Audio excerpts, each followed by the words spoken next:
বন্ধুরা আসসালামু আলাইকুম, শুভেচ্ছা গ্রহণ করবেন। আজকে যে লদ্দাপতি গাছ নিয়ে আলোচনা করছি, দেখেন লদ্দাপতি গাছ। এই লদ্দাপতি গাছের পাতায় হাত দিলে এরা লজ্জায় পাতা যেন মনে হয় আবড়েই গেছে বা মরে গেছে এমন মনে হয়। আসলে এই গাছটির ঔষধি গুণের সংখ্যা বেশি ও সম্পূর্ণ একটি গাছ।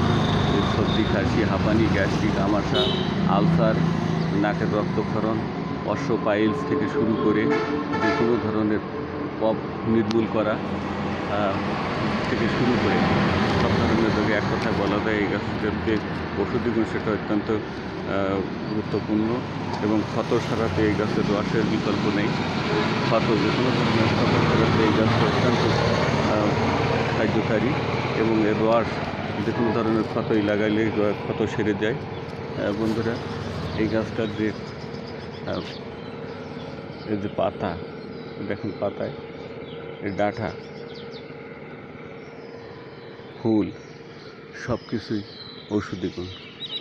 এই পাতা, ডাঁটা, ফুল, শিকড় এগুলি যে নাকের রক্তক্ষরণ, পাইলসের রক্তক্ষরণ, গ্যাস্ট্রিক, আমাশা বা আপনার ক্ষত সারাতে যে কোনো ধরনের, তারপর পাইলসের রক্তক্ষরণ বন্ধ করতে এর বিকল্প নাই। বন্ধুরা দেখুন, এই যে ফুল, কত সুন্দর ফুল, এই ফুলের যে ক্যালকুলাইজ বা ওষুধি গুণ, পাতা, ফল, মূল সব কিছু মিলেই যে গুণ আছে, সেটা আলসার সারাতে খুব গুরুত্বপূর্ণ কাজ করে।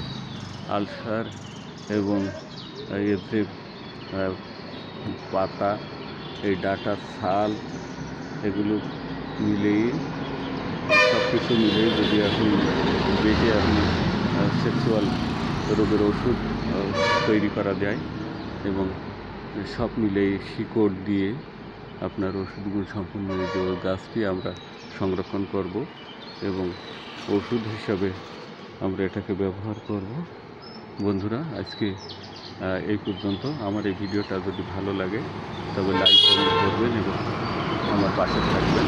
আমার চ্যানেলটা আপনারা সাবস্ক্রাইব করবেন এবং আগামীতে যেন আরও ঔষধি গুণ সম্পূর্ণ গাছ নিয়ে আলোচনা করতে পারি সেই ব্যাপারে আপনারা আমাকে সহযোগিতা করবেন। আপনাদের পাশে থাকতে চাই। ইবনে সিনা ইন্ডিয়ান মেডিকেল সেন্টার, বাস্তব শিবানী। সুস্থ থাকুন।